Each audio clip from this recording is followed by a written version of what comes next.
इस साल की शुरुआत में एक नए बोइंग 737 मैक्स विमान में लगा इमरजेंसी एग्जिट गेट उड़ान भरने के तुरंत बाद टूटकर गिर गया।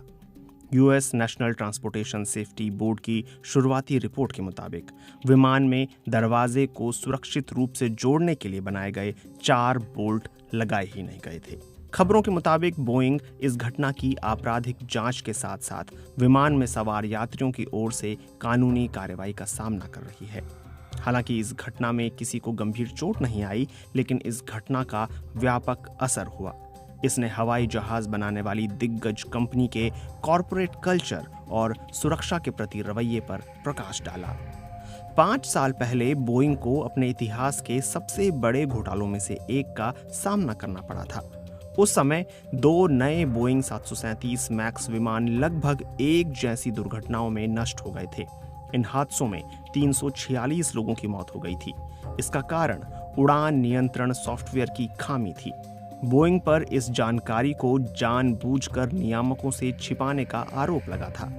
कंपनी धोखाधड़ी के आरोपों के सेटलमेंट के लिए $2.5 अरब देने पर सहमत हुई थी। उसने धोखाधड़ी की बात भी स्वीकार की थी। उसने सुरक्षा के प्रति अपनी प्रतिबद्धता दोहराई थी, लेकिन इस साल जनवरी में हुई घटना की जांच ने बोइंग की प्रतिबद्धता पर सवाल खड़े कर दिए। बोइंग के पूर्व वरिष्ठ प्रबंधक एडम डिक्सन ने कभी 737 मैक्स परियोजना पर काम किया था। वे इस बात से सहमत हैं कि बोइंग के कारखाने में अधिकारियों और मजदूरों के बीच एक खाई है। फेडरल एविएशन एडमिनिस्ट्रेशन यानी FAA ने चेतावनी देते हुए कहा है कि 737 मैक्स विमानों पर गलत तरीके से लगाए गए तारों के बंडल क्षतिग्रस्त हो सकते हैं। इससे पंखों पर से नियंत्रण अप्रत्याशित रूप से हट सकता है। इससे विमान लुढ़कने लगेगा। वहीं बोइंग ने कहा है कि वो FAA ऑडिट के आधार पर तत्काल बदलावों को लागू करने पर काम कर रहा है। विमान निर्माण की इस दिग्गज कंपनी का संकट अब दूसरी एयरलाइनों के लिए समस्या पैदा कर रहा है। रयान एयर ने चेतावनी दी है कि नए विमानों की डिलीवरी में देरी होने की वजह से इस साल गर्मी में यूरोप में यात्री किराए बढ़ जाएंगे। अमेरिकी विमानन कंपनी साउथवेस्ट इस साल अपनी क्षमता में कटौती की योजना बना रहा है, क्योंकि उसे जरूरी विमान नहीं मिल पा रहे हैं।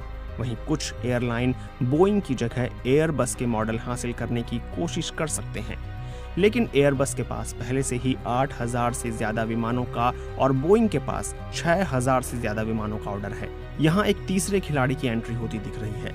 ये है चीनी निर्माता कॉमेक, जिसने C919 बनाया है। इस विमान को 737 मैक्स और A320 नियो के साथ कंपटीशन करने के लिए डिजाइन किया गया है, लेकिन ये परियोजना अभी शुरुआती अवस्था में है। कॉमेक 2028 तक हर साल केवल 150 विमान बनाएगा। अगर दूसरे शब्दों में कहें तो बाजार के लिए जरूरी है कि बोइंग स्वस्थ हो और वह अपनी समस्याओं से जल्द निजात पाए। लेकिन क्या ऐसा हो सकता है? फाउंडेशन फॉर एविएशन सेफ्टी के कार्यकारी निदेशक एड पियर्सन के मुताबिक इससे जुड़े मामले जटिल तो हैं, लेकिन उनका समाधान किया जा सकता है।